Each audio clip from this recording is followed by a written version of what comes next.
Assalamualaikum warahmatullahi wabarakatuh. Alhamdulillahi rabbil alamin wassalatu wassalamu ala asyrafil anbiya'i wal mursalin Muhammadin wa alihi wasallam. Fa in asdaqal hadits kitabullah wa khairal hadi hadi Muhammad sallallahu alaihi wasallam. Wa syarrul umuri muhdatsatuha wa kullu muhdatsatin bid'ah wa kullu bid'atin dhalalah wa kullu dhalalatin fin-nar. وقال رب اشرح لي صدري ويسر لي أمري واحلل عقدة من لساني يفقهوا قولي. Alhamdulillah, bersyukur kehadrat Allah Subhanahu wa taala kerana dapat bersama lagi pada malam ini. InsyaAllah pada malam ini kita nak sambung lagi perbincangan hadis yang ke-38. Hadis yang ke-38, At-taqarrub ila Allah bin nawafil min abwab walayati. Mendekatkan diri kepada Allah dengan melakukan ibadat-ibadat sunat adalah dikira antara pintu-pintu untuk mendapat perlindungan Allah Subhanahu wa taala. Jadi pada minggu sebelum ini kita telah pun bincang hadis ini dari beberapa sudut khususnya dari sudut bahasa. InsyaAllah pada malam ini sebelum kita buat kesimpulan istinbat daripada hadis ini, kita nak sebut beberapa perkara secara ringkas berkaitan dengan wali Allah ini. Beberapa panduan lah. Kerana ulama ni dia banyak sebenarnya kitab-kitab yang ditulis khusus membincangkan tentang awliya Allah ini. Banyak. Jadi kita nak tengoklah yang dimaksudkan wali Allah tu siapa dia. Apakah wali Allah tu eksklusif pada orang tertentu ataupun dia boleh sesiapa saja tu ada harapan, ada kelayakan untuk menjadi wali Allah itu. Jadi insya-Allah kita tengok kali ini dalam konteks sebenarlah, mengikut pandangan ulama kita. Sebelum daripada itu, saya nak sebut dulu beberapa perkara yang berkait dengan fakta yang terdapat dalam hadis ini, khususnya yang berkait dengan amalan fardu dan amalan sunat. Kerana dalam hadis ini, saya baca sekali lagi hadis ini. An Abi Hurairah radhiyallahu anhu qala Rasulullah sallallahu alaihi wasallam, inna Allah ta'ala qala من عادى لي وليا فقد آذنته بالحرب وما تقرب إلي عبدي بشيء أحب إلي مما افترضته عليه ولا يزال عبدي يتقرب إلي بالنوافل حتى أحبه فإذا أحببته كنت سمعه الذي يسمع به وبصره الذي يبصر به ويده التي يبطش بها ورجله الذي يمشي بها ولئن سألني لأعطينه ولئن استعاذني لأعيذنه رواه البخاري. Diriwayatkan daripada Abi Hurairah radhiyallahu anhu, kata beliau, Rasulullah sallallahu alaihi wasallam telah bersabda, sesungguhnya Allah Taala telah berfirman, sesiapa yang memusuhi wali, maka sebenarnya sesungguhnya aku isytiharkan perang dengannya. Apa-apa amalan yang dilakukan oleh hamba-Ku dengan maksud untuk mendekatkan diri kepadaku, lebih aku sukai. Mana apa-apa amalan yang hamba aku ingin lakukan dengan maksud untuk taqarrub kepada aku, yang terlebih aku sukai ialah apa yang aku fardukan kepadanya.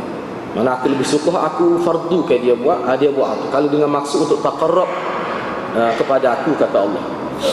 Terus menerus hamba-Ku melakukan taqarrub kepadaku, yakni amalan-amalan yang boleh mendekatkan diri kepada Allah berupa ibadat-ibadat sunat, sehingga sampai ke peringkat aku kasih kepadanya.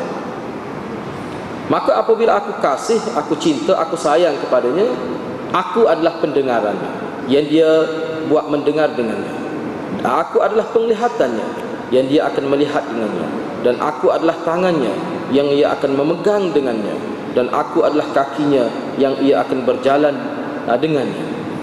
Jika ia minta sesuatu kepadaku, pasti aku akan tunaikan. Jika ia mohon perlindungan kepadaku, pasti aku akan perkenankan. pasti aku akan tolong pasti akan tolongnya. Rawahul Bukhari. Hadis ini diriwayatkan oleh Imam Al-Bukhari. Jadi banyak dah kita bincang, banyak perkara dah telah kita bincang sebelum ni yang berkait dengan hadis ini. Cuma pada malam ini berdasar kepada hadis ini kita nak tengok sikit dari segi kaedah. Berdasar kepada hadis ini dia ulama ada buat kaedah, antaranya kerana faham istinbat daripada hadis ini. Misalnya dalam kitab Al-Ashbah wan Nazair Imam Suyuti, beliau telah membuat kaedah yang ke-21. Dalam kitab dia tu kaedah yang ke-21 tu dia semacam ambil faham daripada hadis ini, iaitu al-fardu afdalu minan nafl. Amalan fardu itu dia lebih mulia, lebih besar, lebih kuat, lebih besar pahalanya daripada amalan sunat itu, hak fardu, secara perbandingan. Jadi kaedah itu dibuat adalah kerana memahami maksud hadis yang ke-38 ini. Jadi dia buat mana kaedah khusus kalau kita nak banding. Kerana ibadat sunat ni kira-kiranya lebih banyak daripada ibadat wajib ni. Jadi kalau kita nak banding ibadat wajib dengan ibadat sunat, mana yang lebih afdal, lebih besar kedudukan. Walaupun hak fardu ni memang benda yang amalan yang wajib, yang mesti dilakukan. Hak sunat ni ditarikkan seperti mana hak kita kata sukarela lah. Mana kalau buat boleh pahala, kalau tak buat tidak dikira dosa. Jadi kedudukannya fardu ni lebih mulia lah berdasar pada hadis ni. Kemudian Imam Suyuti menakalkan kenyataan Imamul Haramain, yang mana Imamul Haramain sebut, Imamul Haramain ada menyebutkan, kata beliau, para imam, khususnya imam dalam para ulama, khususnya dalam bidang usuliyin, mereka menyebutkan, ini dia nak memahami nas hadis Nabi sallallahu alaihi wasallam. Kata para ulama, ini mengikut nukilan Imamul Haramain. Imamul Haramain tu Abu Imam Ghazali. Imamul Haramain, dia kata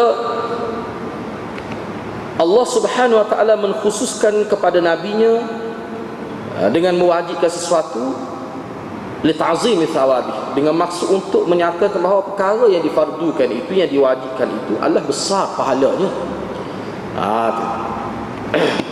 Jadi kalau mengikut kebanyakan ulama, ini semacam satu kaedah lah, suatu perkara yang penting yang perlu kita bagi perhatian. Bila mana Allah Subhanahu wa taala mewajibkan sesuatu amalan, mengkhususkan kepada nabi dia, supaya nabi dia sampai kepada umat tentang amalan yang wajib secara khusus, dengan namanya terang secara khusus, maka itu tanda bahawa amalan itu besar sangat pahala dia. Dia itu ta'zim thawabi, untuk menyatakan besar pahala. Kerana pahala amalan fardu ini berdasar kepada hadis daripada Salman Al-Farisi. Walaupun hadis ni kalau kita cek dalam kitab dia hadis dhaif. Misalnya dia Umar tapi sini dia tidak sebut dia Umar gitu. Tapi kalau kita tengok dalam penilaian ulama, mana hadis ini dhaif ya. Tapi ini untuk dia kira untuk amalan lah. Untuk amalan. Sebab dalam kenyataan setengah ulama, mana hadis ini mana dhaif bukan jiddan, mana boleh digunakan. Tapi setengah ulama dia tak say ni. Setengah ulama sebab dia kata ini berkait dengan apa ni, kelebihan besar sangat. Tak apalah dia buat mari juga, mana dia pakai pendapat habulin.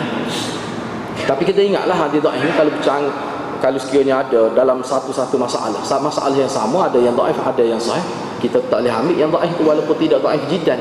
Itu kaedah dia tu. Kalau dalam bab amalan, dalam bab kelebihan fadail amal misalnya, kalau ada sahih tak boleh. Ataupun kelebihan amalan itu yang disebut oleh hadis yang dhaif tiba-tiba nampak bercanggah, itu tak boleh juga. Boleh jadi mungkar dan sebagainya. Jadi kena tengok mana hak kata ulama sebut kata hadis dhaif boleh beramal untuk bahagian fadail amal ni, mana kalau tak ada pilih tu je saja yang ada.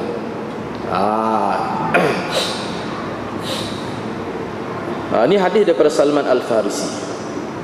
Banyaklah kita tengok, ada sekitar 7 buah kitab juga yang sebut kita hadis ni jadi dihukumkan dhaif lah. Dia disebut sebab apa? Sebab kelemahan perawi dia. Jadi disebut dalam hadis ini bahawa pahala amalan yang fardu itu melebihi pahala amalan sunat, mana dengan 70 darjat. Jadi mereka pergi hadis ini, hadis riwayat daripada Salman Al-Farisi. Dalam hadis lain ada disebut,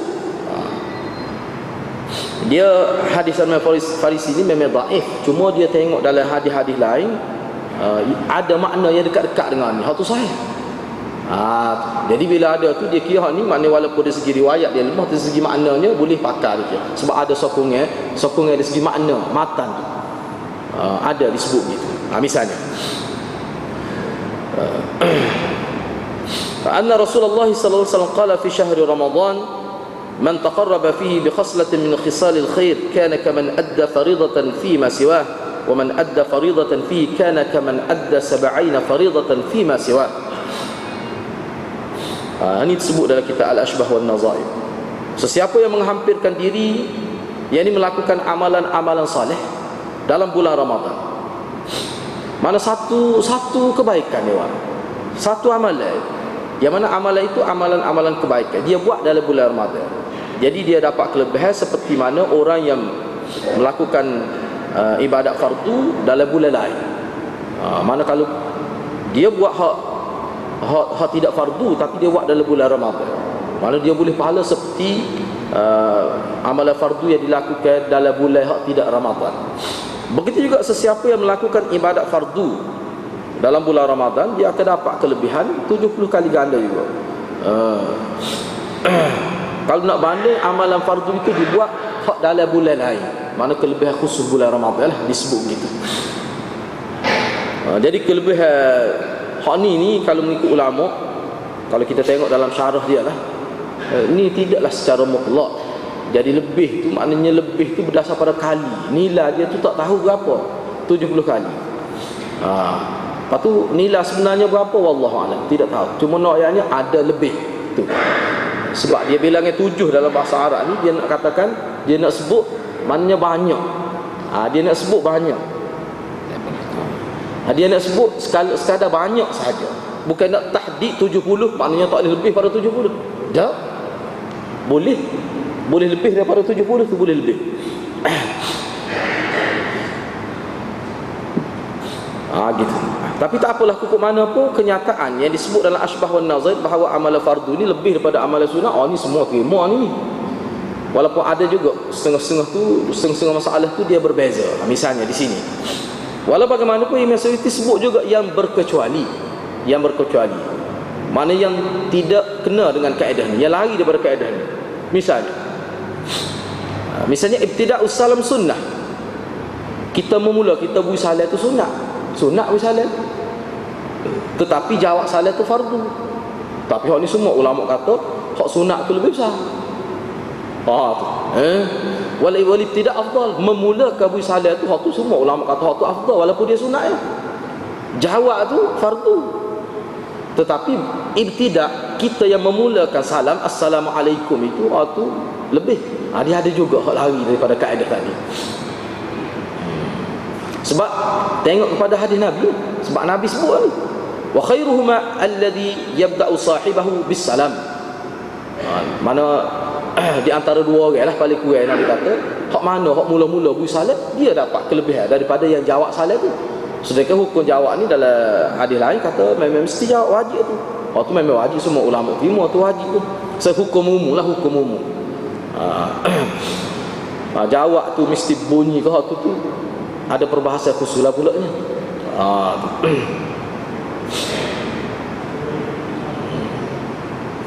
Contoh yang lain, misalnya ini kaedah dalam usul fiqh disebut. Misalnya ibra'ul mu'sir mustahab wa inzaruhu wajib wal ibra' afdal. Ini bab hukum hutab-yutal. Mana kita tolong orang susah tu, itu molek tu, sunat tu, boleh pahala, benda yang boleh pahala lah, dia anggap baik. Lepas tu ni maknanya bila dia buta, kita pun bui tempoh. Misalnya dia janji nak bayar 12 bulan, tiba-tiba 12 bulan tak boleh lagi kerana sebab-sebab tertentu. Kita pun lanjut ke tempoh dia kerana dia tu muksir pada waktu itu. Itu mustahab. Dan kita tunggu bui tempoh pada dia tu. Ibrak ni maknanya kita bantulah, makna bantu dia. Bantu orang dalam terlibat dengan hutang, kita tolong bayar, lepas tu bayarlah semula saya misal. Tu memang molek lah, tidak wajib tu. Itu mustahab. Dan kalau kita tunggu tempoh dia bayar, mana dia lepas dia sepatut 12 bulan, tiba-tiba dia lewat kerana sebab-sebab tertentu, mula dia kerana gaji dia tak masuk lagi. Misalnya orang kerja dengan swasta, kadang-kadang lewat dan sebagainya, boleh berlaku lah. Jadi kita pun tunggu bui tempoh pada dia. Tu setengah ulama kata tu wajib tu. Wajib. Wal ibra afdal, tetapi kalau kita lepas kita biarlah, kita langsar ke hutang. Mana kita kata kita tak saya ambil tu, kita nak ambil sekarang. Tu lebih. Tu lebih afdal tu. Betul afdal tu. Dia hutang kita tak payah. Kita tahulah dia tu susah sungguh misalnya. Taraf ekonomi manusia ni dia tidak sama. Kalau kita buat lagu. Tu afdal tu. Tu afdal. Jadi afdalnya ibra. Sedangkan ibra tu tidak wajib, tetapi dia afdal. Hak wajibnya inzar. Hak ibra muksir tadi mustahab, sunat ya. Mana inzar itu wajib. Tetapi ibra itu hak dikatakan mustahab itu hak tu lebih afdal. Mana kita lepaskan dia, biarlah. Kita tak usah ambil misalnya sebab kita kaya dah. Kalau tak ambil tu tak lihat tu tidak jadi susah kita misalnya. Jadi kita memikir benda-benda yang positif lah kau. Sebagai orang Islam, itu afdal. Jadi waktu lebih. Contoh lain lagi. Misalnya azan itu sunat. Azan sunat. Dia tu lebih afdal daripada imam. Azan itu sunat. Dan dia itu lebih afdal daripada imam. Sedangkan jadi imam itu kira-kiranya wajib lah bila nak sembahyang Jumaat. Imam itu wajib. Tak jadi Jumaat tak ada tu imam. Dia kiranya wajib lah hukum. Ni hukum secara umum. Tetapi hukum mana pun azan itu lebih afdal. Begitulah seterusnya. Misalnya wudu sebelum masuk waktu, katakanlah pukul 12 kita ambil wudu. Maknanya semayanya ataupun sebelum masuk waktu zuhur, sebelum masuk waktu kita ambil wudu, itu sunat. Tetapi kalau selepas masuk waktu kerana nak semaya lah, hukum dia wajib. Terturah tu tidak sah. Kita kata salat itu tanpa wudu, maknanya dia ada wudu ni, wudu bukan kerana nak semaya, dan wudu kerana nak semaya. Wudu tidak kerana nak salat itu semata-mata kita nak amal sunnah Nabi. Sebab Nabi ni, kalau kita tengok dalam hadis Nabi ni, kalau orang salat, dia ambil air semaya dulu, baru dia jawab salat. Sebab assalamualaikum, assalam tu dikira nama Allah. Itu ajaran Nabi sallallahu alaihi wasallam. Tahu itulah Nabi. Mana kalau dia tak ada air semaya, dia tak jawab, dia ambil air semaya. Misalnya ada dalam hadis yang sahih disebut, selepas dia qada hajat, lepas tu dia tak ada nak ambil semaya, orang bisa dia nak jawab tu dia tayamum. Tayamum. Atau khilaf lah pula tayamum tu, apakah tayamum itu boleh digunakan untuk solat atau tayamum tu sekadar untuk supaya ada. Tu khilaf pula ulama lah. Tapi hukum mana Nabi ni, mana hak dia pentingna hak sunat tu, dia tak ada ulama faham hak tu wajib. Tapi nak ayatnya Nabi ni dia jaga. Jadi wudu sebelum masuk waktu, yang hak orang panggil wudu sunat tu, hak tu memang dia lebih afdal nak banding dengan hak wajib lah. Sebab tu setengah ulama dia kata ni hukum secara umum lah juga. Mana amalan fardu itu kalau kita buat hal tu saja, dia tidak memadai, walaupun hak lain itu sunat. Sebab apa? Sebab dia amal fardu ni tak banyak sebenarnya, sikit lah hak fardu ain, tak banyak nak banding hak sunat. Yang kedua, walaupun bunyi hak ni fardu, hak ni wajib, dan hak ni sunat, tetapi kalau kita perhati, ni kita nak tengok orang panggil bagaimana praktik Nabi secara orang panggil sifat budaya Nabi. Hak sunat ni dia buat berjejer lama dia buat. Sebab tu ulama kata hak sunat ni dia ada kelebihan yang tersendiri. Syaratnya hak wajib tu kita jaga. Dalam hadis sebut, hadis lain pada sebut bahawa hak wajib ini memang dia kena jaga lebih penting daripada hak sunat, kerana dia wajib. Yang ketiga, hak wajib kita buat ni, kita tak boleh nak yakin markah dia tu penuh, tak boleh. Tak boleh nak yakin markah dia tu. Misalnya kita semaya, kita jaga habis dengan cara pakaian kita bersih tepat, patut kita mari pun niat 100 penuh. Tapi dia ada kekurangan-kekurangan. Jadi di situlah ada kelebihan sunat itu. Dia menampung yang wajib itu. Itu kelebihan. Sebab hak wajib ni dia tak boleh buat banyak. Misalnya kalau mayasa, puasa tak comel mayasa, kita nak buat pula tak boleh. Dia tak boleh, dia kena buat sunat. Tu. Walaupun ada dalam kis-kis tertentu, ulama kata dia kalau buat juga dia akan jadi sunat. Tapi kok mana pun nak menampung hak wajib ini, dia kena buat hak sunat dalam bentuk semaya jugalah. Sebab tu dia ada sedekah wajib, dia ada sedekah sunat, dia ada semaya wajib, dia ada semaya sunat. Dia ada sebagai nak menampung. Itu rahmat Tuhan. Mana Tuhan peluang kita. Tuhan peluang kita. Hak wajib tu kena jaga betul sebab dia wajib. Ni hak wajib pun tak sempurna, tapi Tuhan ni rahmatnya dia peluang kita tampung. Mana hak fardu kalau ada kurang dengan cara melakukan sunat-sunat. Dan Nabi buat sunat ni lebih lama masa daripada wajib, lebih banyak. Nabi pun sebut taqarrabu bin nawafil, dekatkanlah diri kamu dengan buat banyak hak sunat-sunat ni. Kita tengok sebenarnya bagaimana pandangan ulama pada orang yang hanya buat hak wajib saja. Mana ulama ada lah sebut tu benda-benda gitu.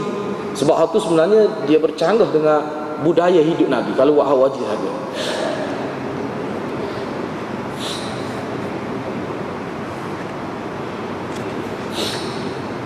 Okey, baik, tak apalah. Jadi setengah ulama menyebutkan bahawa kalau seseorang yang buat hak wajib saja, dia tidak buat hak sunat, hak ni maknanya dia bahayalah kedudukan dia. Bahayalah kedudukan dia. Apa bahaya tu? Sebabnya tak ada sokongnya amalan dia. Jadi bila bangkit di hadap akhirat, setara mana?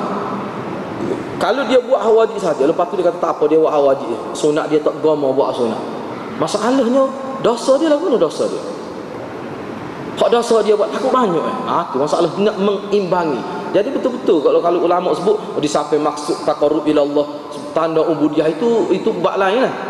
Tapi dalam konteks ni, dalam konteks nak menampung ini, katakanlah dia buat yang wajib saja, buat fardu, dia tak buat sunat, sebenarnya bahaya. Dia berada di hujung tanduk lah, sebetulnya berada di hujung tanduk.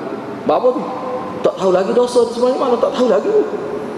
Sebab tu dalam kaedah jaza dia ada mizan. Kaedah pembalasan di mahkamah dia ada mizan. Dia timbang. Timbang tu timbang ke dia? Timbang tu timbang amal baik dan amal jahat.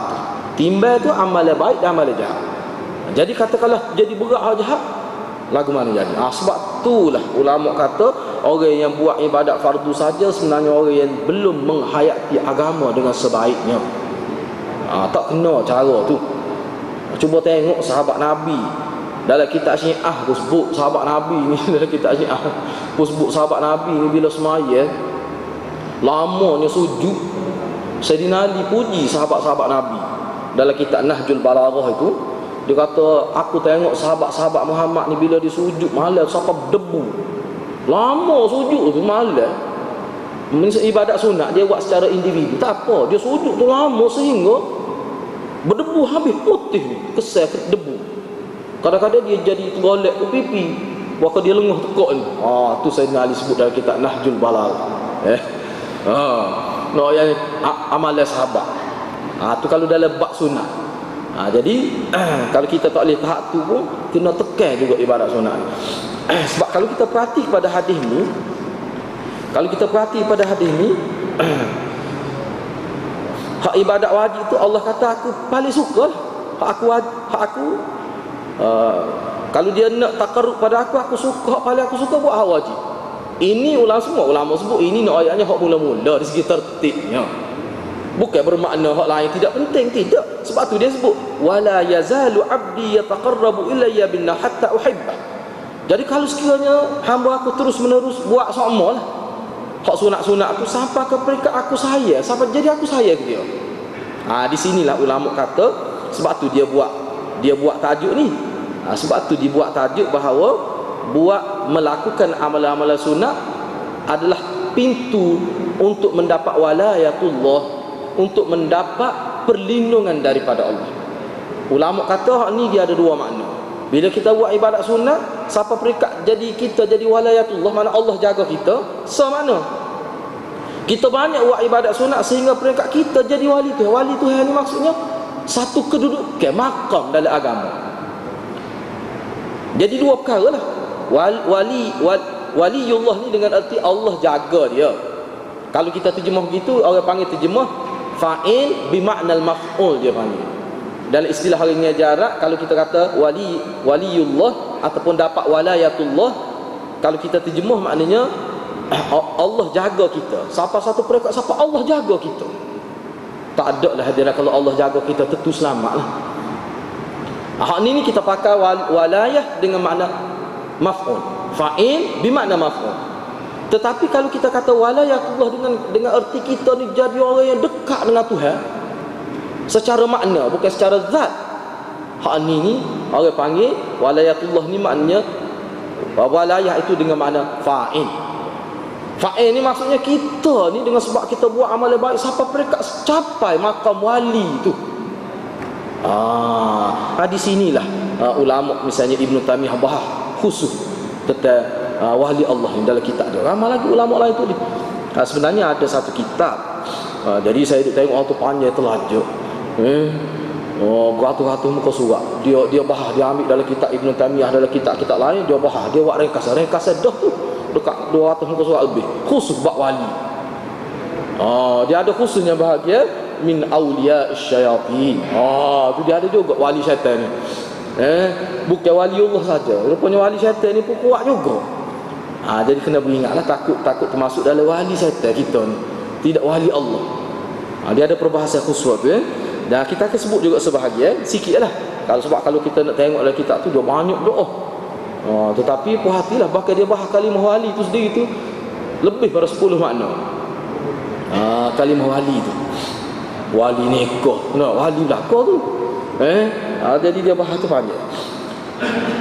Kita apalah. Seterusnya kita nak lihat sikit dari sudut ni, dari sudut kita nak pergi kepada perbahasan tentang wali Allah ni. Ini pandangan mula-mula sebab kitab yang paling terkenal lah, paling masyhurnya karya Ibn Taymiyah ni lah. Dari kitab ni kalau saya duk tengok dalam kitab, kalau sebut tentang wali Tuhan, mana-mana ulama pun mesti sebut kata-kata dia. Nama kitab dia Al-Furqan baina awliya'ir rahman wa awliya'ish syayatin wa awliya'ish syaitan. Nak tengok sudut beza, perbezaan antara wali-wali Tuhan Ar-Rahman dengan wali-wali syaitan Al-Mala'un. Syaitan yang terkutuk. Dia ada beza. Jadi antara yang disebut, dia petik poin-poin yang kira hak poin besar lah. Kalau hadirat boleh, wallahu alam lah diterjemah ke tidak, saya rasa kitab-kitab gini kalau dalam bahasa Indonesia, Melayu Indonesia, saya rasa ada. Cuba tengoklah. Mungkin kitab-kitab di kedai-kedai buku boleh ada. Tapi orang ini kalau boleh baca Arab, boleh ambil teks Arab. Kalau baca sendiri boleh lah. Misalnya ada dalam fasal dalam kitab tu, dia sebut begini. Saya nak baca sikit ni, tulisan Ibn Taymiyah. Ibn Taymiyah ni memang dia bomoh juga. Ibn Taymiyah ni sebab tu dia tahu sangat. Dia kata, dia sebutlah, dia kata kena beringat. Dia kata makhluk halus ni, sebab makhluk yang nampak ni pun menipu hangit. Makhluk halus lagi lah penipu. Sebab dia ni pun bomoh ni. Jangan kata perempuan ni tolak terus bomoh dah. Ibn Taymiyah ni pun bomoh. Dah sakit pasal tu, bagi hospital doktor nak buat paling tidak dia tak tikak dia tutup habis mengajar itu. Para kawan itunya tidak gila. Masuk gangguan makhluk halus boleh berlaku. Dan dia sendiri pun ada pengalaman dalam kitab dia saya baca. Dia pun bomoh. Dia ni, siapa dia kata pernah sekali tu, dia kata jin tu tak setubik dia masuk dalam tubuh seseorang. Aku tak cakap baca ayat, dia kata tak setubik. Nengu juga ada kali tu. Dia pun gerak, dia tak baca ayat Quran. Dia baca ya adu wallah, ukhruj ya adu wallah. Dia katak habis bukan dengan tangan kanan dia. Dia katak atas belakang kawan tu. Dia ceritalah. Bila katak tu tubik jin. Ukhruj ya adu wallah. Dia katak. Boleh jadi kalau kita buat tak jadi ada tak? Maka orang yang buat gitu tu dia mungkin dia ada barang amalan dia ke. Jadi kalau kita buat rasa kalau kita katak gitu, kalau tidak tangan kita sakit kawan tu mutah kali. Kalau katak atas belakang, tapi kok mana memang dia ada. Dia reti ni ilmu-ilmu gini. Jadi sebab tu bila dia sebut tentang ilmu makhluk halus tentang ni orang panggil tipu daya syaitan. Ni hanya sunnah. Dia boleh sebut. Sebab dia dalam bidang dia. Misalnya dia sebut, dia kata ini intipati dia. Fi sifati awliyaillah, fasal yang menyebutkan tentang ciri-ciri wali Tuhan. Lagu mana?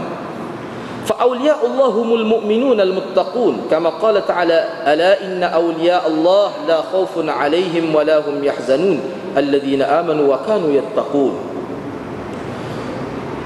Para wali Allah itu adalah mereka yang beriman dan bertakwa kepada Allah. Seperti mana Allah sebut dalam ayat Quran, dalam surah Yunus ini ayat 6263. Ketahuilah bahawa para wali Allah itu dia tidak ada perasaan takut. Tak ada takut, tak ada using, tak ada perasaan itu. Mana hati dia tu tenang.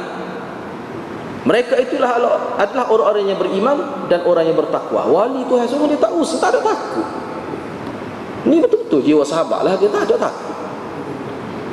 Kita tak jumpa dalam kitab atau sahabat takut hati. Sahabat takut ke jin, takut ke syaitan, tak ada. Tak ada. Bukan masalah bagi dia benda-benda gitu. Benda-benda gaib ni tidak masalah bagi dia. Janganlah kita buat benda. Sebab tu ulama misalnya dalam kitab Tarbiyatul Aulad fi Islam tu, dia kata memang bercanggah secara langsung dengan ajaran Tuhan, menakutkan anak dengan hatu jembalan. Nabi tak pernah hajar lah betul. Jangan buat gitu hadirat, bercanggah dengan pendidikan tu. Pendidikan dalam agama kita, jangan kita takut ke budak-budak dengan makhluk-makhluk halus. Kalau dia tak rapuh, hatu jembalan dan sebagainya. Itu memang salah dari segi agama tu. Sebab apa ya takut ni? Takut ni hanya kepada Allah. Dia kena latih sejak kecil lagi. Jangan buat begitu. Jadi kenapa dia tidak takut ni? Sebab dia bergantung dengan Tuhan. Sebab dia bergantung dengan Tuhan, hati dia terlekat dengan Tuhan, dia tak takut kau apa-apa. Marilah kau itu tak takut. Tak ada pitih kau, ada pitih kau. Dah serupa yang bagi. Kalau ada pitih banyak pun serupa, tak ada pitih serupa. Ini jiwa yang terlatih dengan amalan cara Nabi. Kalau kita buat amalan tidak dengan cara Nabi, dia tak mari lagu ni. Dia tidak mari. Kemudian Ibn Taimiyah dia buat marilah. Dia kata dalam hadis ni, dia buat mari hadis. Dia sebut hadis. Dia sebut lagi. Dia kata tidak boleh, tidak akan dikira wali Tuhan, tidak akan dikira wali Allah kecuali orang yang beriman dengan sebenar-benarnya dan taat ikut segala ajaran Nabi sallallahu alaihi wasallam dalam semua aspek, dalam semua bentuk. Serupa, dia cuba nak menyerupakan amalan dia ikut sungguh amalan Nabi. Sama ada secara batin, secara zahir, dia ikutlah. Ni orang wali Tuhan semua. Bila nak buat sesuatu dia mikir lagu mana Nabi buat. Tu cara mikir wali Tuhan. Mana kalau bercanggah dengan hadis yang sahih, dia akan tolak walau amalan siapa pun. Itu maknanya orang panggil wali Tuhan. Sebab apa? Dia nak supaya bila dia buat sesuatu, dia nak ihsan. Ihsan ini ciri, sini dia tak sebut dalam kitab lain. Ihsan ini ciri khusus amalan para wali. Buat sesuatu biar ihsan. Anta'budallah ka'annaka tarah fa illam takun tarah fa innahu yarak. Tu. Mana bila kita buat ibadat seakan-akan kita nampak Tuhan. Orang yang seakan-akan nampak Tuhan ni bukan secara kiasan, bukan hakikat. Kalau nampak sungguh tu memang masalah lah. Seakan sehingga menyebabkan ibadat dia tu tak ada kerana lain. Kerana Allah semata-mata. Itu kesan seolah-olah tu. Kalau dia tidak boleh bayangkan begitu, terasa begitu, dia kena yakin bahawa Allah melihat dia. Ada kebaikan juga kalau dia yakin Allah sedang melihat dia. Bila dia buat ibadat, Allah sedang melihat. Mari telitah dalam minda dia. Dia tidak niat, dia tidak akan terpesong. Niat dia akan ikhlas 100% pada Allah. Dia tak pergi ke lain. Sebab dia buat CCTV tu ada, dia tengok dia. Dia akan jadi beringat lah. Jadi hak tu sebenarnya perangai wali Tuhan. Dan apabila para wali Allah itu dikaitkan dengan iman dan bertakwa, maka tahap iman seseorang hamba dan tahap takwa dia itulah yang jadi perkiraan iman dan perkiraan takwa itulah yang boleh terangkat dia. Jadi mekanisme untuk menjadi wali Tuhan itu dia iman dan takwa. Nak boleh waktu tu kena amal lah, kena amal lah. Sebab itulah ulama Bukhari kata iman takwa ni hakikatnya amal lah. Amal lah kita. Tak ada wah batin-batin ni. Ni batin, semaya batin. Tak ada nak amal zahir. Tak ada fiqh lagu tu jadi hidup. Tak ada fiqh. Kan ada ajaran salah batin, semua batin lah. Niat berlaku batin. Mereka awal saja buat ibadat hak nampak zahir, pergerakan zahir ni. Lepas tu dia hanya duduk zikir saja. Semua. Jadi hak tu tak kena. Jauh sama sekali daripada ajaran Nabi. Itu ditipu oleh syaitan. Tak kena. Dia kena ikut Nabi, ikut Nabi. Jadi seseorang nak dapat walayatullah tu dikaitkan dengan iman dan takwa. Iman dengan takwa tu apa kaitan dia? Takluk dia apa? Amal. Tu jelas, Tak ada khilaf tu. Dalam ajaran Ahlus Sunnah wal Jamaah tak ada khilaf. Sesiapa yang paling sempurna iman dan takwa, dialah wali Allah yang paling tinggi. Daripada kenyataan inilah ulama sebut wali Allah paling tinggi ni tentu dah mana sahabat. Sebab Nabi ni atas lagi pada tu, Nabi dan Rasul. Sebab itulah setengah ulama dia buat kenyataan paling tinggi kalau kita nak kata secara umum wali paling tinggi sahabat. Tapi kalau kita nak turun sikit lagi, kita kata wali hak tidak sekali tidak sahabat, kita nak ambil orang biasa hak tidak sahabat. Start daripada tabi'in sampai zaman kita ni, kalau ada setinggi-tinggi wali pun dia tak dapat mengatasi serendah-rendah sahabat. Sebab sahabat ni tinggi pada wali ni. Itu mengikut ulama. Tapi kalau nak kira secara umum hak kata wali tu sahabat lah. Tu wali tu Jadi ulama kita dalam kitab dia tekan benda ni. Sebab ini bila kita bincang benda ni, dia menutup banyak pintu fitnah. Bila kita bincang bab wali, sebab wali ni salah satu, kalau wali ni lah sebab wali ni ramai orang nak wali ni. Orang nak jadi wali ni ramai. Tak tahu apa. Banyak sungguh nak jadi wali. Tapi bila nak kadang-kadang macam-macam lah dia, cara dia buat setengah tu nak wali biar cepat. Dua kali jemaah dia jadi wali lalu. Hak tu yang jadi kadang-kadang tu dia beramal luar biasa tu. Siapa merah putih mata tak tubik ke kedar nak jadi wali. Dia ingat lagu tu jadi wali.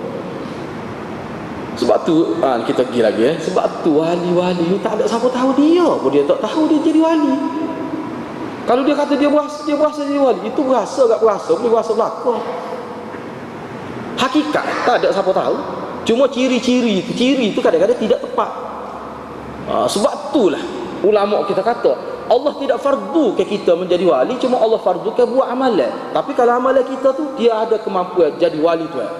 Bila jadi tu kita tak tahu benar itu. Tak ada siapa tahu. Jadi bila tak ada siapa tahu, jangan dakwa dan jangan kita dakwa orang lain wali. Jangan dakwa. Cuma di hadis ni mengikut ulama dia ni hadis sebagai tarhib, peringatan, tahdzib, peringat. Apa? Jangan kamu buat nyanyi pada takut dia tu wali tu. Tu takut dia tu wali. Kalau dia wali tu ni hadis man adani waliyan faqad adha. Takut dia tu wali tu kita nampak dia tu lemah, tak ada mengaji pun tak pandai, kita pun hina dia. Tiba-tiba dia tu wali tu sebab dalam kenyataan Ibn Taymiyah dan ulama wali Tuhan ni boleh jadi dia petani, boleh jadi. Semua umat Nabi Muhammad mengucap la ilaha illallah, dia mampu menjadi wali Tuhan. Allah Maha tahu dia nak wis siapa pangkat wali ni. Kadang-kadang dia wis pada ulama, kadang-kadang dia wis pada tujar peniaga, kadang-kadang dia wis pada pekebun, kadang-kadang dia wis pada orang tukar kayu. Ikut dia wis wali. Dia Maha tahu. Sebab jiwa wali ni dia tak serupa jiwa manusia biasa. Dia ada kelebihan. Hak tu tak ada siapa tahu, Allah saja tahu. Memang ulama huram itu.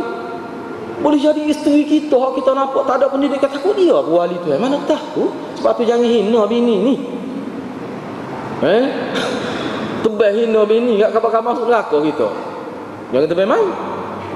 Mari masjid sama rupanya kita berada dalam zon perang dengan Allah Subhanahu Wa Taala. Berat kita.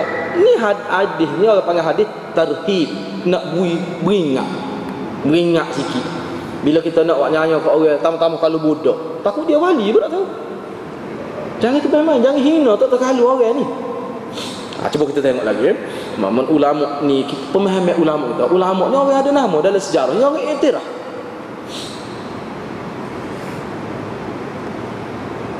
Misalnya dalam fasal yang lain disebutkan, wali Allah ini dia ada dua kelompok lah.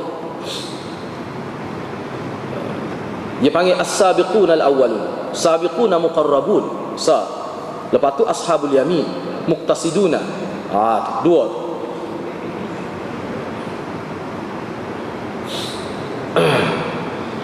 Jadi wali Tuhan ni ada dua tabaqah. Tabaqah pertama ni yang peringkat tinggi, iaitu sabiqun. Orang yang sabiqun ni maknanya orang yang menghampirkan diri pada Allah, tapi dia ni sentiasa fikir nak molek sama. Kalau kita bahasa Kelantan kan, kalau benda bak molek kan, dia nak dulu sama dia buat.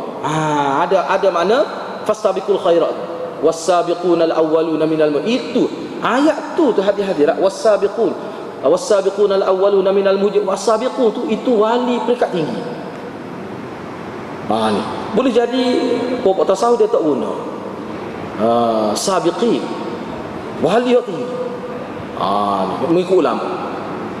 Maknanya orang yang melakukan amalan, dia kalau dalam amalan baik, dia nak buat lebih dulu pada orang lain. Biar orang lain tu terkesan dengan perbuatan dia. Dia nak ambil man dalla alal khair kafa'il. Itu ciri wali Tuhan. Tidak kata ujung-ujung lepas orang buat belakang dia pun buat kata. Sebab apa sila tu boleh jadi kerana malu kau orang. Tak, dia ni nak supaya orang buat. Nak ambil kelebihan orang ikut dia tu. Sebab sahabat-sahabat Nabi memang dulu. Kalau bab kebaikan agak berebut. Tu ciri wali Tuhan dalam bab kebaikan. Selagi orang yang hanya buat benda-benda wajib saja, dia boleh jadi Tuhan juga. Dia boleh jadi wali Tuhan juga. Dia jaga hak wajib-wajib, hak sunat-sunat ni dia tak buat belah mana. Sampai setengah-setengah ulama kata, ini biasanya orang-orang hak buat kajian. Lama juga lah ada ulama yang sebut gitu. Ni pokok ulama dia kata dia duk baca tak khabar, semua tak khabar baca. Siapa orang kita puk atas belakang, so makan jenis ni gitu buat kajian, baca tak tahu rumah misalnya. Jadi kadang-kadang dia tu banyak amalan-amalan sunat dia tertinggal. Nak pergi ziarah orang dia tak ada, nak buat duri dalam raya tak ada, duduk atas rumah. Tapi duduk atas rumah pun tak tidur, duk baca kitab, duk buat kajian orang-orang lagu ni.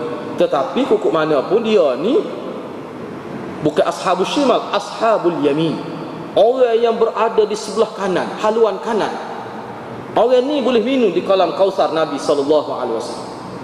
Ni pokok ni. Dia panggil ashabul yamin. Itu dari satu sudut. Setengah ulama kata tak. Kadang-kadang ashabul yamin ni dia boleh naik jadi peringkat. Misalnya dia sebuah kita kata Imam Suyuti misalnya. Tak tahu umum Imam Suyuti ni baca. Siapa orientalis kata orientalis. Ada sebut saya tengok dalam kitab orientalis, dia puji Imam Suyuti. Dia kata tak ada manusia kuat nulis seperti dia. Siapa beratus kitab. Siapa orientalis kata 400 lebih kata karya. Setengah ulama kata 900 lebih, setengah kata 500 lebih karya Imam Suyuti. Ni tak tahu umur ni. Katanya dekat umur 40 dia tu, setengah kata umur 40 tu tak tahu umur. Tu pergi semaya gitu ya. Tak ada hubungan dengan orang buat makan apa tak pergi dah. Buat apa tu? Nak menulis. Lepas tu kita kata banyak lah dia tak buat kira-kira hak sunat-sunat saya. Ya betul. Tapi hak dia buat tu sunat kau lagu tu hak dia buat tu. Dia tu. Siapa duk menulis baca siapa setengah ulama siapa buta mata. Apa duk mengendak kitab. Tahu tu. Tak nampaklah dia pergi makan gula dengan orang. Dia pergi tolong masa rupuk dia tak nampak tu. Orang tak nampak. Tetapi peranan dia tu beribu tahun kesan dia dengan kitab dia tu. Jadi orang-orang lagu ni wali Tuhan. Bukan semua orang boleh buat tu. Tak ada pelik-pelik. Tak ada pelik-pelik benda pelik-pelik ganji-ganji. Semaya zuhur rumah, semaya samakah, semaya rumah pula ngari. Tak ada apa-apa ni lagu tu. Tak ada. Maknanya benda-benda gitu kalau ada berlaku kita duduk dia sudahlah. Kita tengok bagaimana pandangan ulama kita benda-benda gitu. Semua ulama kata lebih baik tidak dikurniakan keramat. Sebab kalau keramat ni dia lebih banyak fitnah. Kata ulama. Sebab tu setengah ulama dia mengajar hadis dia pesan janganlah kamu bila buat satu nak biar ada keramat. Niat tu tak betul dah. Niat tu tak betul dah. Sebab apa yang nak ada keramat tu apa? Ada kelebihan kau. Boleh jadi pahala besar kau dengan ada keramat cuba ya. Dia hak bahayanya ke dia? dia akan mari satu perasaan ujub ni bangga diri, dia akan mari. Bahaya hadirat tu, bahaya. Sebab tu ulama dia pesan jangan niat gitu dalam amal dia. Bila kita ngati kuat kat mari perasaan nak benar-benar pelik, kena kata a'udzubillahi minasyaitanir rajim. Jangan wi mari lagu tu dalam ibadah. Ibtigha amardatillah ni dia tak boleh ada tu. Jadi kalau kita tengok tu jelas tu, memang betul-betul nak khalis sungguh, nak suci sungguh amalan tu. Jangan ada benda-benda gitu. Benar sebab kadang-kadang orang kita ni, masyarakat Islam ni kadang-kadang dia terpengaruh dengan benda-benda gitu lah. Dia nak tu, nampak kuat berzikir tu apa? Bapa yang berzikir kuat. Kalau nak benda tu, tak jadi apa zikir lagu tu. Kalau betul berzikir seperti cara Nabi. Sebab itulah ada juga ulama sebut dalam kitab. Kalau orang tu dia nak berzikir kuat sungguh, memang dia kena baca Quran. Zikir ni bukan tak ada Nabi berzikir, tetapi hak paling banyak Nabi buat Imam Suyuti pun sebut dalam kita. Al-amru bil ittiba' wan nahyu 'anil ibtida'. Dalam kitab dia tu zikir yang paling tinggi, yang menjadi amalan yang paling besar Nabi baca Quran. Jadi kalau kita nak berzikir sungguh tu, boleh kita nak berzikir lain. Dalam hadis Nabi ada sebut khafifatan fil lisan wa thaqilatan fil mizan tu kan. Nah, hadis terakhir Imam Bukhari dalam kitab dia. Rengeh je sebutnya tapi berat dah timbangnya.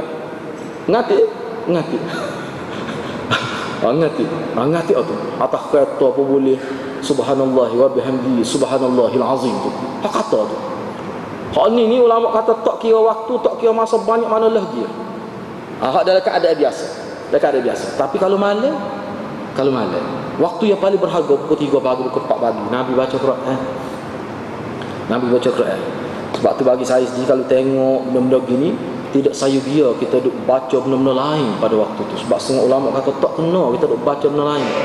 Kalau masa tu kita ngaki tak kaji ilmu tu waktu tu paling molek. Kalau boleh buatlah waktu tu. Jadi benda ni.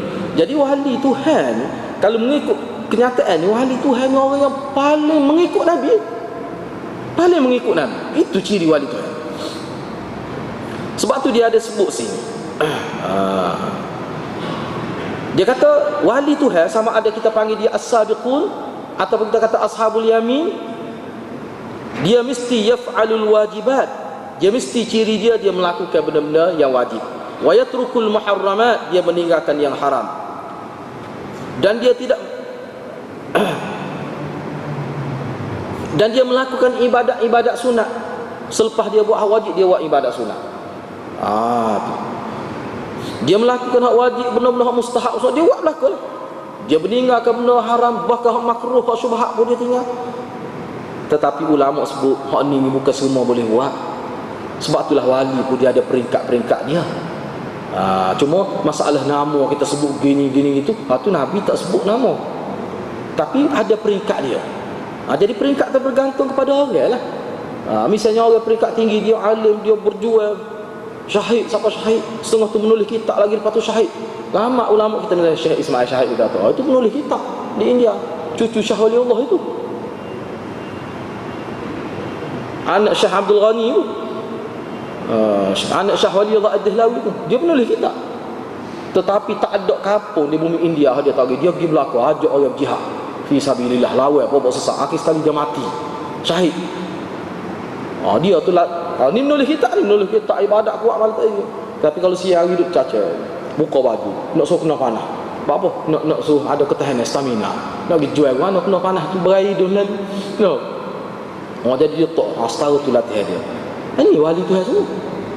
Benda-benda bid'ah tak buat langsung. Betul-betul buat ikut Nabi. Hak terang. Dia sanggup letih kerana tu. Letih kerana buat hak sahih tu. Ini ciri wali Tuhan. Jangan kita letih buat benda hak tak jelas. Rugi masa hati hadirat. Kita peletih tubuh kita buat hak benda sahih. Itu cara wali Tuhan. Dia sebut tu kat sini. Misalnya ni peringatan.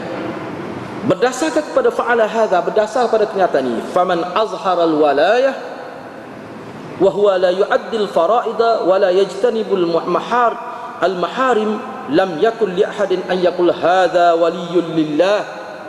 Berdasar pada kenyataan ini, sesiapa yang menzahirkan, menampak kepada orang dia ni wali Tuhan, dia nak orang panggil dia ni wali Tuhan, dan dia cuba buat dia nampak macam wali lah. Sedangkan dia dalam masa tu dia tinggal benda-benda fardu. Dia tidak buat, dia bahkan benar ada dia buat. Jelas. Tak boleh seorang pun, tak layak, tak sayu dia sesiapa pun kata kepada dia, ini wali Allah. Jangan kata begitu.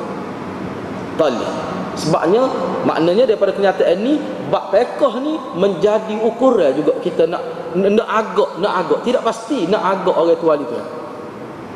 Jadi kalau orang tolak tu fiqh, nak ambil batin saja, subuh buat batiniah ni misalnya, ada buat kita ni lagu tu. Tak tahu lah di sekitar Kota Baru ni lah. No.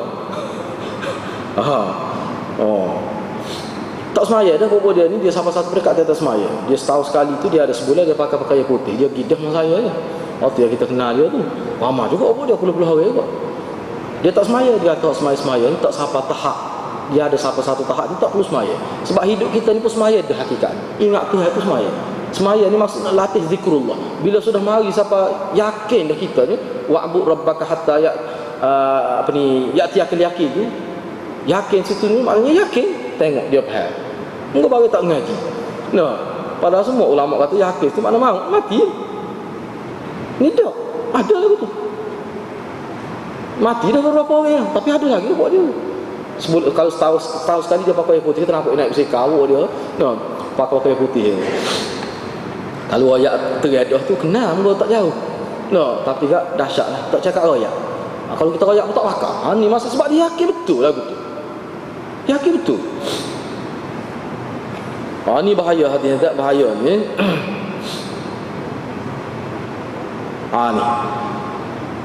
Ni satu kau penting. Lagi fasal yang penting juga bab wali Tuhan ni.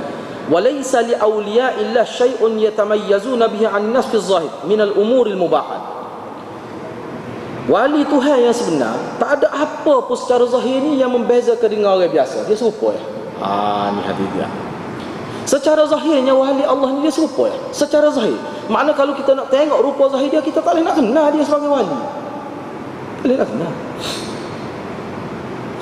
Dan wali Tuhan ni memang mereka ada didapati dalam semua peringkat lapisan umat Nabi Muhammad sallallahu alaihi wasallam. Boleh jadi wali Tuhan tu dia ni orang kampung duk cedon tanam padi, duduk perah lembu, boleh jadi dia wali Tuhan, boleh jadi. Boleh jadi wali Tuhan tu cikgu, boleh jadi wali Tuhan tu ulama, boleh jadi wali Tuhan pemimpin. Semua peringkat ada wali Tuhan. Kita tak boleh kata wali Tuhan mesti orang alim, mesti orang berzikir, mesti orang duduk atas masjid saja. Hak guru nego tu tidak wali Tuhan. Tak mesti. Boleh jadi perniaga itu wali Tuhan. Daripada mana ulama berani kata gitu? Sebab sahabat Nabi dalam pelbagai bidang. Sahabat Nabi ada peniaga, sahabat Nabi ada tukar jahit, sahabat Nabi ada kerja semua. Sahabat Nabi nego, sahabat Nabi jenis berzikir. Ada belaka sahabat Nabi. Lepas tu kita nak klasifikasi ke wali Tuhan ni, dia mesti duduk masjid saja. Lepas tu Abu Bakar tidak jenis gitu. Bahkan saya mana pekong anak batu orang duduk berzikir dalam masjid setengah hari di. Tengah hari di duduk berzikir dalam masjid. Dia buat kerja tu. Mu nak berzikir malam-malam, nak sabar lah tanya orang tak kerja. Ni tanya orang kerja perlu kejap dia duduk berzikir lah atas masjid. Tolong saya nak kata, aku pekong anak batu. Apa tu? Bukan lagu tu Nabi mu ajar. Kalau pukul 4 pagi dekat subuh nak sabar. Ni tengah hari dia orang duk kerja perlu kejap dia duk ngati. Tak nak sabar tu. Kecuali kita ni sudah peringkat tua tak lewat kerja, itu bab lain. Ni tubuh sudah segar orang tahan buat kerja. Apa hidup lagu tu gak buat kerja pun boleh berzikir. Apa tak boleh?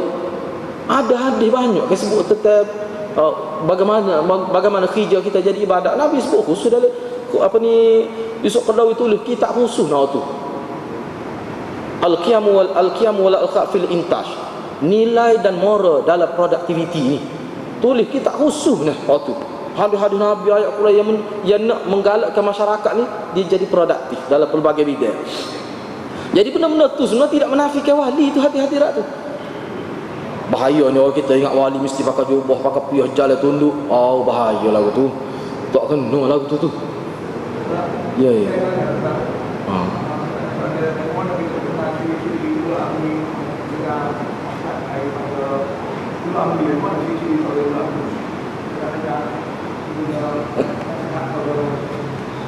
Ulul amri ni bab lain tu. Nah, ciri-ciri pemimpin. Ciri pemimpin ni jelas. Kalau kita nak sebut secara umum paling amanah. balik amanah. Kalau dalam kitab bab siasah agak sebut lah. Maknanya tidak dikaitkan, tidak menjadi nombor satu alim dalam bidang agama. Dia ulama tidak kata. Juga dia kepakaran, kemahiran. Lepas tu dari segi kemahiran mengurus atau miskin, tak dapat tidak. Kemahiran mengurus. Yang kedua, kecerdikan, kepintaran. Lepas tu bawah tu adalah perwatakan dia tu, misalnya kalau cacat siapa tak boleh, misalnya dia buta nak jadi pemimpin tertinggi, ulama kata tak boleh. Penasihat boleh, nak tampil ke hadapan tak boleh. Banyaklah dia semua. Tapi kok mana pun amanah tu memang hak tu nombor satu. Amanah, mesti amanah. Di samping fatanah dia tu, dia kena amanah. Dia kena cerdik, dia kena jujur, itu jeri. Lepas tu dia ni ada nilai amal ma'ruf nahi munkar itu. Dia mesti ada tu. Tu. Kalau dia tidak alim tu tak apa, tidak disyaratkan, tak ada ulama atau syarat menjadi pemimpin dia kena alim. Sebab tu dia ada pula rangkaian dia kaitan di antara umara dengan ulama itu. Kadang-kadang ulama ni tak boleh, bukan bidang dia mengetahui, rumah dia bukan jalan ambil. Nak mengetahui misalnya, tetapi dia alim. Ni sebab tu dia tak boleh putus dengan umara. Kalau umara memutuskan hubungan dengan ulama, rasa bijak tahu mana pun. Jadi seorang yang gitulah. Jadi boleh jadi wali Tuhan tu ada di kalangan pemimpin. Boleh jadi lah. Sebab tu dia buat sini, wa inna ma yujaduna fi jami'i asnati ummati Muhammad fi ahli al-Quran wal jihad wat tujar was sunnah waz zurra. Boleh jadi wali Tuhan yang ada di kalangan ahli-ahli ilmu, ahlul Quran ni ahli ilmu. Boleh jadi orang yang berjihad, wali Tuhan. Orang berjihad pun tidak semesti wali Tuhan. Sebab tu ada hadis sebut berjihad kerana benda, kerana dunia. Tak boleh sah ke wali Tuhan. Kalau dia mati pun tidak dapat darjah syahadah itu. Darjah syahid tak boleh. Begitu juga peniaga. Boleh jadi ada di kalangan peniaga itu wali Tuhan. Begitu juga orang yang bertukar, bahagian kemahiran. Boleh jadi juga. Dia boleh jadi dia ni mana zurak, mana petani. Boleh jadi. Semua lapis umat Muhammad ni ada wali. Kita tidak tahu. Jadi panjang cerita lah umara tu. Kita katakanlah umara tu dia, tentunya dia ada bakat amanah, jujur dia tu, lepas tu dia cerdik, lepas tu dia ada wak kesalahan misalnya. Kesalahan tu tidak boleh menjatuhkan dia. Hatta ulama tu kalau dia tak semaya, tak boleh kita nak jatuh dia. Kalau dia mengetah tu molek, dia jaga harta rakyat misalnya, dia amanah, tidak kela lah. Cuma ada galik dah tu tinggal mayasa, galik dah duk betul tu tinggal mayasa misalnya. Nak Allah nak kata galik raja syok dah ni duk betul ni lah, siapa tinggal maya misalnya. Kalau semata-mata hak tu tak boleh nak keluar memberontak tu, tak boleh nak jatuh ke dia secara kekerasan. Dalam fiqh Syafi'i pun sebut gitu. Tak apalah tu cuma sebab kita bincang ni auliya illah, bukan umara Allah, bukan tu. Tak apalah. Saya nak sebut sikit lagi. Ni satu kau lagi. Ini ahli sunnah wal jamaah. Kena faham boleh. Tidak ada disyaratkan bahawa wali Allah mesti maksum. Tak ada. Wali Allah tu mesti maksum. Tak ada. Maksum ni Nabi ya. Wali Allah boleh tersalah. Laisa min syarti wali illa an yakuna ma'sulan wala yakhti. Tidak disyaratkan wali Tuhan tu dia maksum. Maksum makna tak buat salah. Dosa kecil, dosa besar tak ada bagi dia. Dan tidak tersalah. Dia boleh tersalah. Bahkan haruh dia tak tahu syariat. Haruh sebab syariat ni luar. Maknanya tidak alim. Orang alim pun ada dia tidak tahu. Mana mesti syarat kita kata tahu alim nak kita syarat baru syarat untuk sah dia jadi wali tu. Tidak. Mak kita hak tak uti baca tak uti nulis boleh jadi dia wali tu. Mana tahu? Sebab hati manusia ikhlas ni kita tidak tahu dalam bentuk mana dia tu. Kadang-kadang ulama pun ulama dia ada penyakit dia. Sebab tu Imam Ghazali kata penyakit ulama ada kitab bab khusus penyakit ulama ni, parah juga penyakit ulama ni. Kalau Imam Ghazali sebut dalam kitab Ihya itu, tengoklah situ. Dengki misalnya penyakit ulama, dengki. Jangan memang dia dengki ulama ni.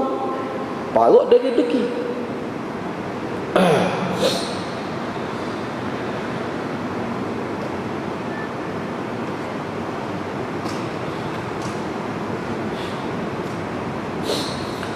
Lepas tu diperingatkan lagi, jangan kita ingat bahawa wali Tuhan ni dia ada keramat.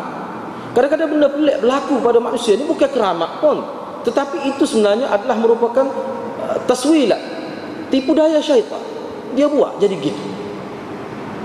Tak mesti. Misalnya ada satu kes dia mengatik. Dia macam bunyi suara, acak kali dia bunyi suara di telinga dia. Misalnya dia ada bunyi suara, ada orang nak mari rumah ni. Acak kali sengaja dia jadi yakin. Memang kalau bunyi suara tu mati dah, kawan ni mati dah. Mati dah.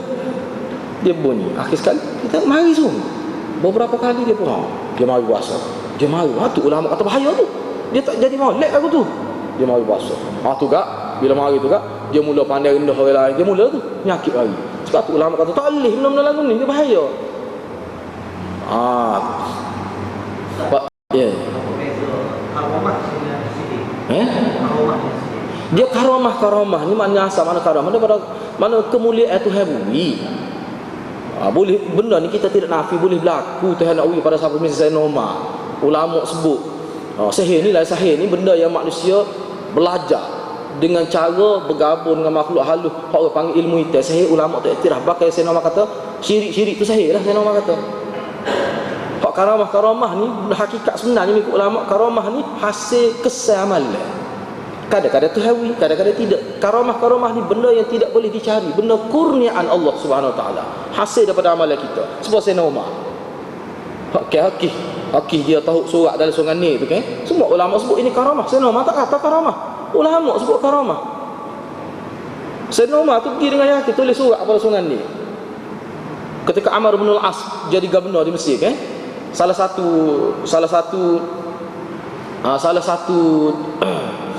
apa ni?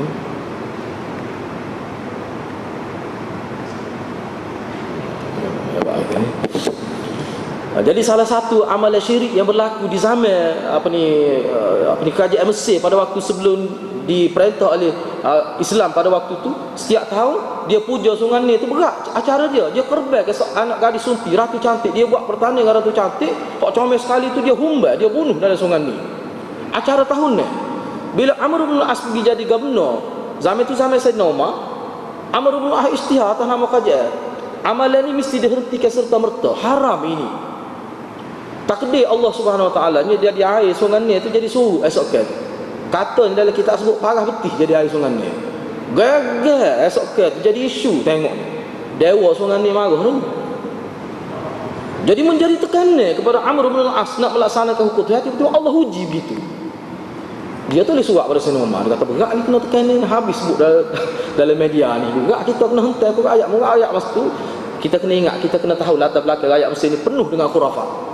Penuh dengan perkara syirik ini. Sayyidina Umar jawab surat tu, 2 pucuk surat. Satu ditujukan kepada pejabat gubernur di Mesir, siapa pada Amr bin al-As. Satu surat lagi khusus untuk dicampak ke dalam sungai ni.